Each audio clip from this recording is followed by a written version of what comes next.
आज का हमारा प्रश्न है, हिंदी की ऐतिहासिक पृष्ठभूमि पर एक नातीदीर्घ निबंध लिखिए।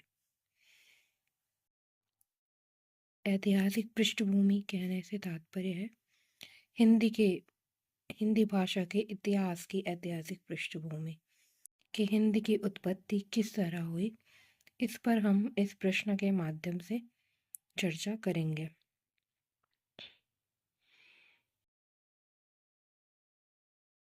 संसार की प्रत्येक भाषा की एक सैद्धांतिक व्यवस्था होती है। हिंदी भाषा का इतिहास लगभग 1000 वर्ष पुराना माना गया है। संस्कृत भारत की सबसे प्राचीन भाषा है, जिसे आर्य भाषा या देव भाषा भी कहा जाता है। हिंदी इसी आर्य भाषा संस्कृत की उत्तराधिकारिणी मानी जाती है। भाषाओं का इतिहास जब हम पढ़ते हैं तो हम जानते हैं कि हिंदी के विकास से पहले हम सामान्य बोलचाल के लिए भी संस्कृत का प्रयोग करते थे। हमारी जो सर्वप्रथम भाषा थी वह संस्कृत थी। संस्कृत सबसे प्राचीन भाषा है, जिसे आर्य भाषा भी कहते हैं और देव भाषा भी। और इसी संस्कृत से क्रमशः पाली प्राकृत अपभ्रंश से होते हुए हमारी हिंदी विकसित हुई है।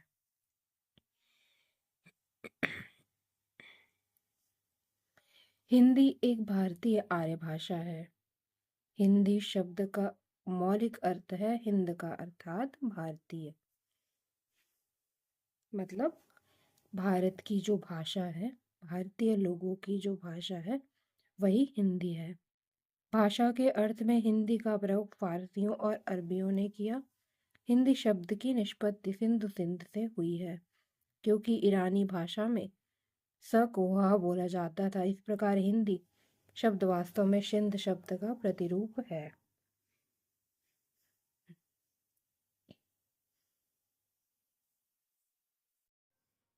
पंडित राम नरेश त्रिपाठी हिंदी की उत्पत्ति पे कहते हैं, ईरानी महाभारत काल से ही भारत को हिंद कहने लगे थे। अतः स्पष्ट है कि कालांतर में हिंद देश के निवासियों को हिंदुस्तानी और उनकी भाषा को हिंदी कहा जाने लगा। यह कथन है पंडित राम नरेश त्रिपाठी का। भारतीय आर्य भाषाओं का विकास क्रम। विश्व की लगभग 3000 भाषाओं को मुख्यतः 12 भाषा परिवारों में विभाजित किया गया है। हम जानते हैं कि हम जो भाषा पढ़ते हैं उनको 12 भाषा परिवारों में विभाजित किया गया है। भारोपीय, भारत यूरोपीय, यही हमारी भाषा है जिसमें हिंदी हम जो हमारी भाषाओं का ज्ञान जो जिसमें लेते हैं वह है भारोपीय, भारत यूरोपीय। फिर है द्रविड़, चीनी, सेमेटिक, टेमेटिक, आग्नेय, यूराल, बांडू, रैंड, इंडियन, काकेशस, सूडानी तथा बुशमैन। इन 12 भाषा परिवारों में भारोपीय समूह विश्व की अत्यंत विस्तृत भाषा परिवार है। जो भारोपीय भाषा परिवार है, जो हमारी भाषा परिवार है, वह सबसे विस्तृत भाषा परिवार है। हिंदी इसी भाषा परिवार की भाषा है। मतलब हिंदी भारोपीय भाषा परिवार की भाषा है। इस भाषा परिवार की भारतीय शाखा को ही भारतीय आर्य भाषा कहा जाता है। हमारी जो भारोपीय भाषा परिवार की भारतीय शाखा है उसे ही हम भारतीय आर्य भाषा कहते हैं।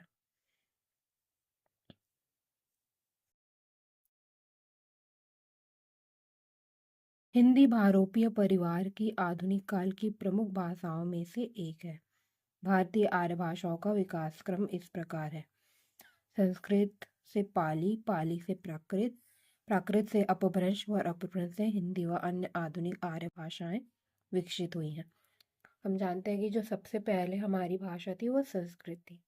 संस्कृत में वैदिक संस्कृत, फिर वह लौकिक, वैदिक संस्कृत से वह लौकिक संस्कृत में आती है। फिर लौकिक संस्कृत पाली के रूप में परिवर्तित होती है।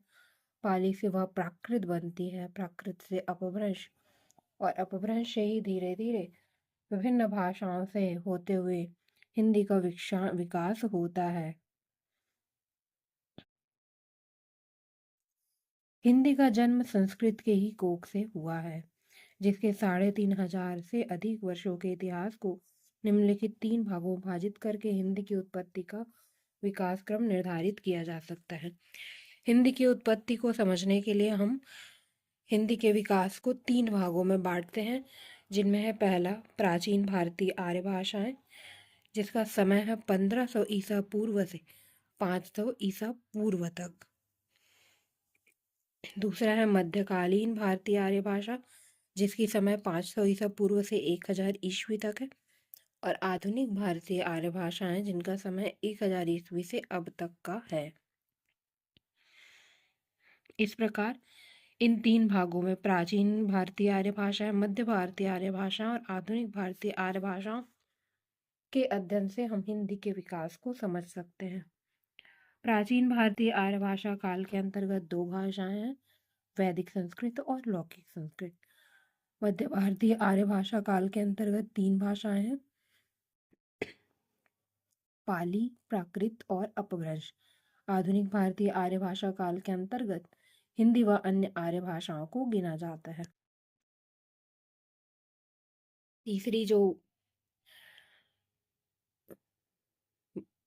भाषा है आधुनिक भारतीय आर्य भाषा है, उसी के अंतर्गत हिंदी भाषा भी आती है, लेकिन वह विकसित हुई है किससे? प्राचीन भारतीय आर्य भाषा काल से क्रमशः मध्य भारतीय आर्य भाषा काल से आधुनिक भारतीय आर्य भाषाओं का विकास होता है और उसी से हिंदी का विकास हुआ है। सबसे पहले हम समझते हैं कि प्राचीन भारतीय आर्य भाषा क्या है। प्राचीन भारतीय आर्य भाषाएं, जिसकी समय सीमा हमने पढ़ी है 1500 ईसा पूर्व से 500 ईसा पूर्व तक। इस काल में वेदों, ब्राह्मण ग्रंथों, उपनिषदों के अलावा वाल्मीकि, व्यास, अश्वघोष, भाष, कालिदास तथा माद आदि की संस्कृत रचनाओं का सृजन हुआ।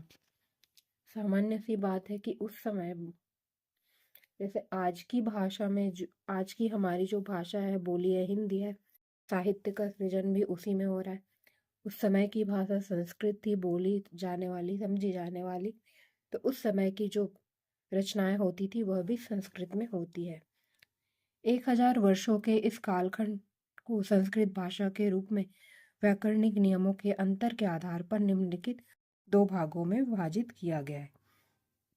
इस संस्कृत भाषा के भी 2 भाग किए गए हैं। पहला है वैदिक संस्कृत, 500 ईसा पूर्व से 800 ईसा पूर्व तक। दूसरा है लौकिक संस्कृत, 800 ईसा पूर्व से 500 ईसा पूर्व तक। वैदिक संस्कृत समझते हैं कि वैदिक संस्कृत क्या है, जिसका समय है 1500 ईसा पूर्व से 800 ईसा पूर्व तक। मूल रूप से वेदों की रचना जिस भाषा में हुई उसे वैदिक संस्कृत कहा गया। सामान्य सी परिभाषा है कि जिस भाषा में वेदों की रचना हुई वह वैदिक संस्कृत है। वैदिक संस्कृत वैदिक भाषा को वैदिकी, वैदिक छंदस, छांदस, प्राचीन संस्कृत आदि नामों से जाना जाता है। यह इसके विभिन्न नाम हैं। वैदिक संस्कृत को 3 भागों में विभाजित किया जा सकता है, संहिता, ब्राह्मण और उपनिषद। अर्थात जिसमें वैदिक संस्कृत जिन रचनाओं में वैदिक संस्कृत का प्रयोग हुआ है उसे 3 भागों में विभाजित कर सकते हैं, संहिता, ब्राह्मण और उपनिषद।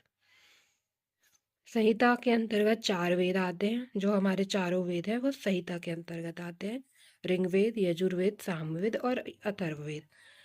ब्राह्मण, प्रत्येक संहिता के अपने अपने ब्राह्मण ग्रंथ हैं, मतलब कि प्रत्येक जो वेद हैं उनके अपने अपने ब्राह्मण ग्रंथ है। उपनिषद वस्तुतः ब्राह्मण ग्रंथों के ही अंतिम भाग है।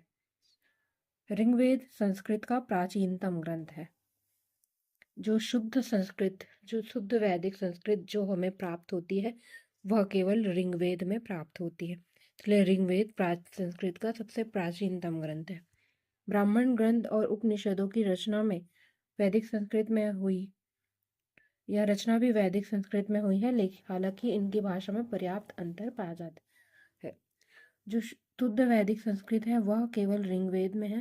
तत्पश्चात अन्य ग्रंथों की रचना होती है, ब्राह्मण ग्रंथों और उपनिषदों की, उनमें भाषाओं का अंतर क्रमशः धीरे धीरे आने लगता है। ऋग्वेद से पहले भी संभव है कोई भाषा विद्यमान रही हो, परंतु आज तक इसका कोई लिखित रूप नहीं प्राप्त हो पाया है। इससे यह अनुमान होता है कि संभवतः आर्यों की सबसे प्राचीन भाषा ऋग्वेद की भाषा वैदिक संस्कृत ही थी। वैदिक भाषा में कुल 52 ध्वनियाँ, 13 स्वर और 39 व्यंजन का प्रयोग होता है। वैदिक संस्कृत में कितनी भाषाएं हैं? 52। वैदिक भाषा में कुल 52 ध्वनियाँ हैं, जिनमें 13 स्वर हैं और 39 व्यंजन। इस प्राचीन भाषा में 3 लिंग, 3 वचन और 8 कारकों का उल्लेख होता है।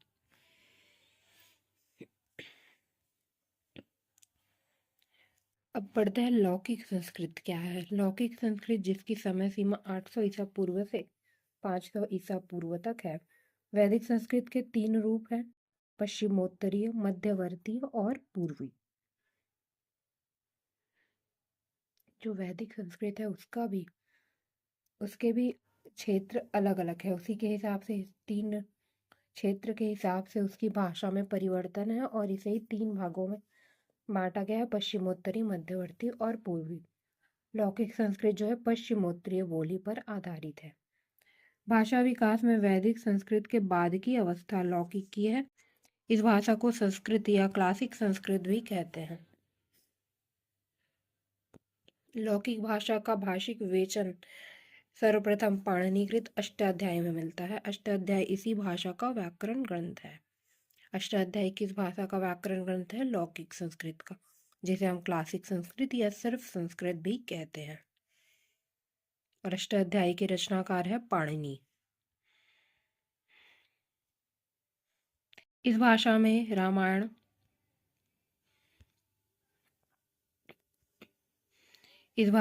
रामायण, महाभारत, अर्थशास्त्र, नाटक शास्त्र, अभिज्ञान शाकुंतलम, कादम्बरी आदि प्रसिद्ध रचनाएं लिखी गई।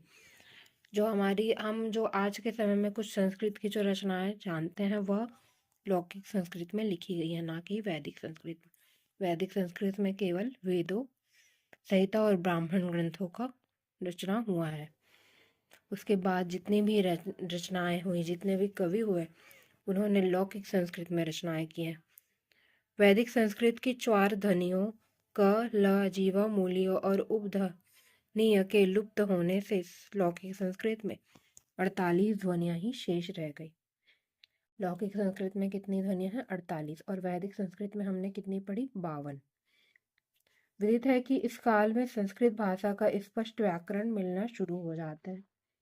जो वैदिक संस्कृत थी उसका कोई व्याकरण नहीं था, लेकिन लौकिक संस्कृत में एक व्याकरण का, एक नियम का निर्माण होता है जो पाणिनिकृत अष्टाध्यायी में उल्लेखित है।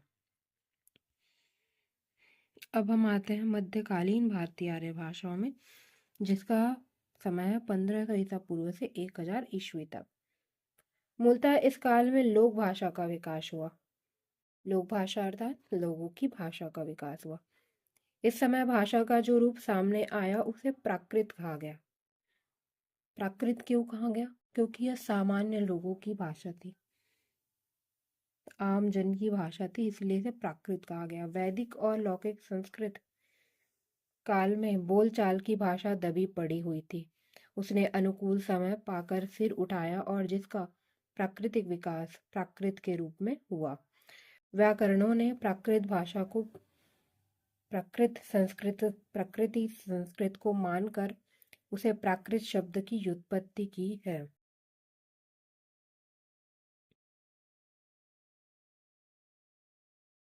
प्रकृता संस्कृतम तत्र भवत् तत् आगत्वा प्राकृतम था। जो प्राकृत संस्कृत है उससे, ये मतलब सामान्य बोलचाल की जो भाषा थी उससे प्राकृत का विकास हुआ, इसीलिए उसे प्राकृत कहा गया। मध्यकाल में यही प्राकृत निम्नलिखित 3 अवस्थाओं में विकसित हुई। मध्यकालीन भारतीय आर्य भाषा जो हम पढ़ रहे हैं उसको हम 3 भागों में बांट के पढ़ते हैं। सबसे पहले जो थी पाली, इसे हम प्रथम प्राकृत भी कहते हैं। इसकी समय सीमा है 500 ईसा पूर्व से 1 ईस्वी तक।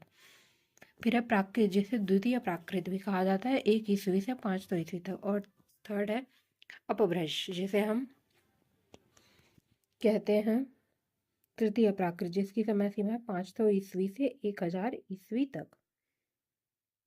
तो समझते हैं कि पाली भाषा क्या है। पाली, जिसकी समय सीमा 500 ईसा पूर्व से 1 ईस्वी तक है। पल्ली से पाली शब्द की उत्पत्ति हुई। पल्ली का अर्थ है ग्राम, इस प्रकार पाली का अर्थ होगा ग्रामीण भाषा।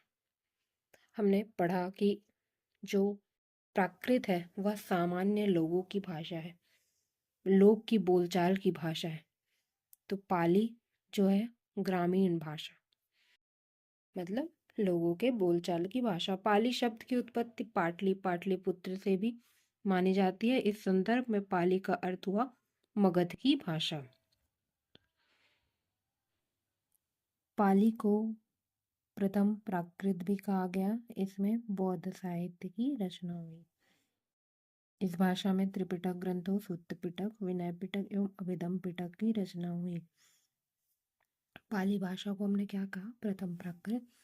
और पाली भाषा में कौन से साहित्य की रचना हुई, बौद्ध साहित्य की, जिसके प्रमुख ग्रंथ है सूक्त पिटक, विनय पिटक और अभिधम पिटक। पाली भाषा में बोलचाल की भाषा का शिष्ट और मानक रूप प्राप्त होता है। आगे आते आते क्षेत्रीय बोलियों की संख्या 4 हो गई। मतलब जहाँ पाली भाषा का प्रयोग होने लगा उनमें क्षेत्रीय बोलियों की संख्या बढ़कर 4 हो गई। पश्चिमोत्तरीय, मध्य प्रदेश, पूर्वी और दक्षिणी। अगला आता है प्राकृत। प्राकृत 1 ईस्वी से 500 ईस्वी तक। 1 ईस्वी तक आते आते यह बोलचाल की भाषा और परिवर्तित हुई तथा इसको प्राकृत की संज्ञा दी गई। प्राकृत को द्वितीय प्राकृत कहा गया। प्राकृत प्राचीन रूप से सर्वाधिक प्रचलित भाषा रही है। हेमचंद्र, मार्कंडेय आदि विद्वानों ने प्राकृत की उत्पत्ति संस्कृत से मानी है। भाषाओं का क्रमशः विकास होता चला आ रहा है, हम देख रहे हैं। सबसे पहले आई वैदिक संस्कृत, फिर लौकिक संस्कृत, फिर पाली, और अब पाली से प्राकृत का विकास हो गया, जिसे द्वितीय प्राकृत कहा गया। और यह प्राकृत सर्वाधिक प्रचलित भाषा रही। पर रुचि ने सर्वप्रथम प्राकृत प्रकाश के नाम से प्राकृत व्याकरण लिखा। सर्वप्रथम प्राकृत व्याकरण किन्होंने लिखा, वर रुचि ने। नाम था प्राकृत प्रकाश। हेमचंद्र ने प्राकृत व्याकरण की रचना की। हेमचंद्र को प्राकृत का पाणिनि कहा जाता है। हेमचंद्र को प्राकृत का पाणिनि क्यों कहा जाता है?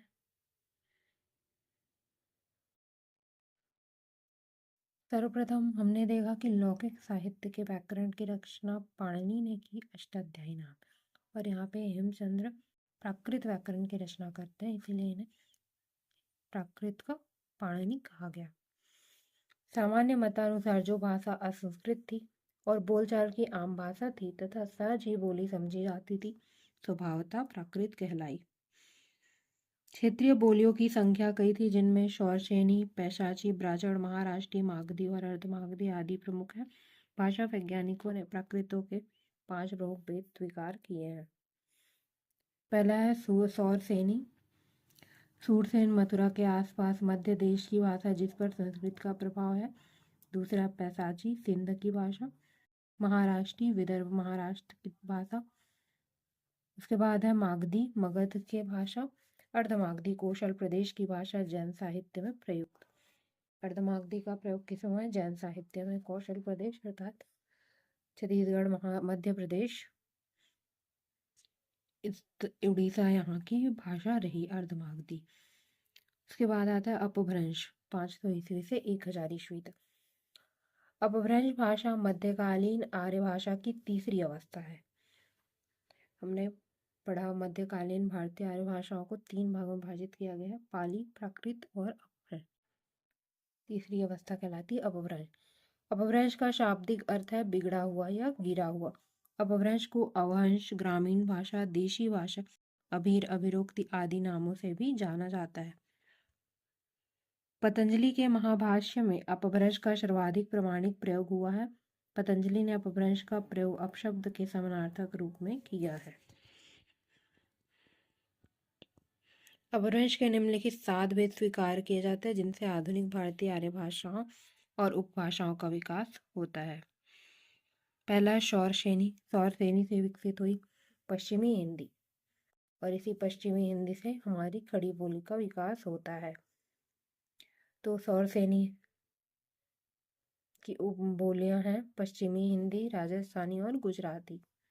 के बाद है पैशाची से लहंदा और पंजाबी, ब्राह्मण, सिंधी, खस, पहाड़ी, महाराष्ट्री से मराठी, मागधी, बिहारी, बंगला, उड़िया और असमिया, और अर्धमागधी पूर्वी हिंदी। अर्धमागधी की उपभाषा पूर्वी हिंदी, जिससे विकास होता है छत्तीसगढ़ी, बघेली आदि बोलियों का। अवधि भी पूर्वी हिंदी से विकसित है। और तीसरा हम पढ़ते हैं आधुनिक भारतीय आर्य भाषा है, जिनका समय है 1000 ईस्वी से अब तक। इसके अंतर्गत हिंदी एवं अन्य आधुनिक आर्य भाषा आती है। 1100 ईस्वी तक आते आते मध्य आर्य भाषा काल समाप्त हो गया और आधुनिक भारतीय आर्य भाषाओं का युग आरंभ हो। आधुनिक भारतीय आर्य भाषाओं का विकास अपभ्रंश के विभिन्न क्षेत्रीय रूपों से हुआ है। विभिन्न आधुनिक आर्य भाषाएं हैं पश्चिमी हिंदी, राजस्थानी, गुजराती, पंजाबी, लहंदा, सिंधी, मराठी, बिहारी, बांग्ला, पहाड़िया, असमिया और पूर्वी हिंदी। इन्हीं उपभाषाओं से समस्त बोलियों का विकास होता है। कालांतर में पश्चिमी हिंदी की खड़ी बोली ही विकसित होकर अपने परिनिश्चित और मानक रूप को पाकर वर्तमान में राजभाषा हिंदी के रूप में प्रतिष्ठित हुई है। अर्थात आधुनिक भारतीय आर्य भाषाओं के षोडशेनी अपभ्रंश से विकसित हुई पश्चिमी हिंदी से खड़ी बोली का विकास होता है।